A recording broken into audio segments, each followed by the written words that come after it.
El Instituto para la Integración del Saber otorgó el premio Proyecto de Libro Colectivo a la obra Cultura del Diálogo e Inclusión Social. Participaron en su realización Martín Parcelis, Mariano Ure, Dulce Santiago, el presbítero Gustavo Irrazábal, Elisa Benvenuto, Teresa Driolet, Hugo Dal Bosco, Gerardo Sánchez Muñoz, María Preciosa y Duirio Bonpadre. El libro es un libro colaborativo en el que trabajamos 10 profesores de la universidad con un eje central que era el tema del diálogo.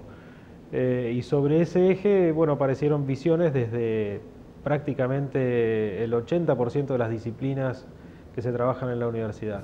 El tema del libro se decidió entre todos sus autores y su objetivo es plantear, desde distintas disciplinas, la necesidad de reconstruir el diálogo en una sociedad acosada por las divisiones y los antagonismos.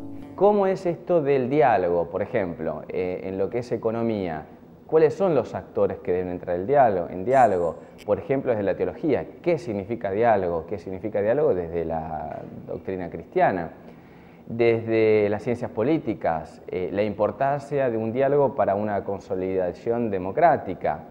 Desde, por ejemplo, la comunicación social, de qué manera los medios de comunicación pueden contribuir en la construcción de una sociedad tolerante, pacífica, homogénea, en un sentido no de uniformización y que pueda justamente contribuir esto al desarrollo social. Desde el punto de vista general, al ser un libro colaborativo, lo que da es se practica el diálogo, no solo se escribe sobre el diálogo, sino que se practica en cada una de las reuniones, en cada uno de los acuerdos que uno debe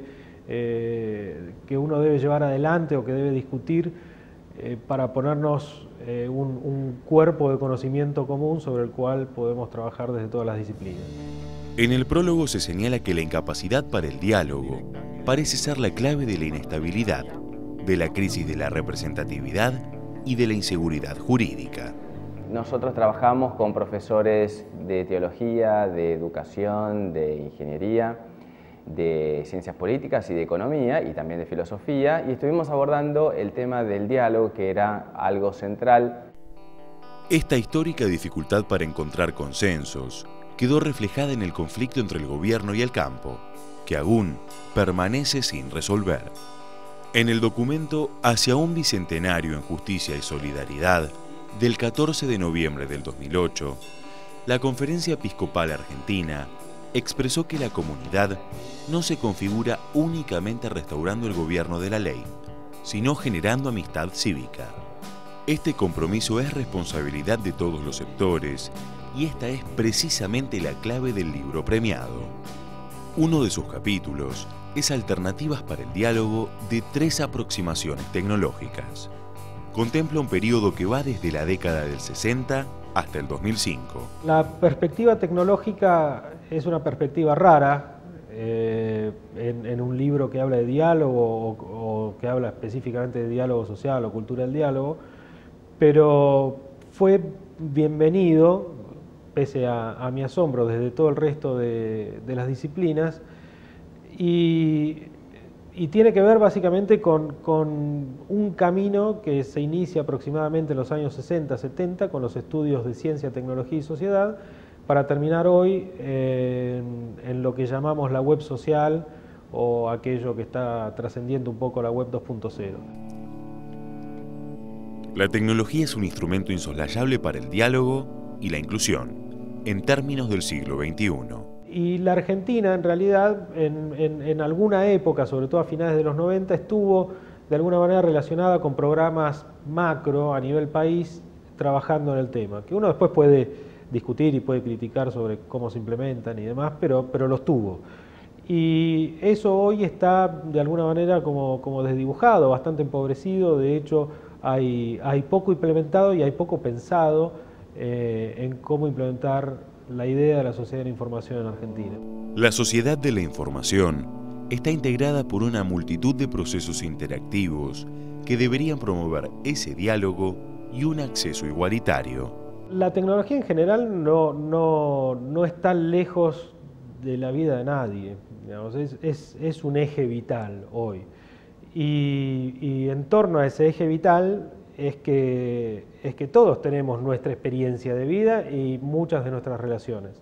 De hecho, es un poco difícil mirar hacia los costados y no encontrar que todo nuestro entorno, como algunos filósofos llaman, es una especie de segunda naturaleza que hemos creado. Como ha señalado el Papa Juan Pablo II, los medios se han convertido en las ágoras de los nuevos tiempos. Y sobre todo porque hoy se piensa o se espera que los medios de comunicación sean plazas deliberativas.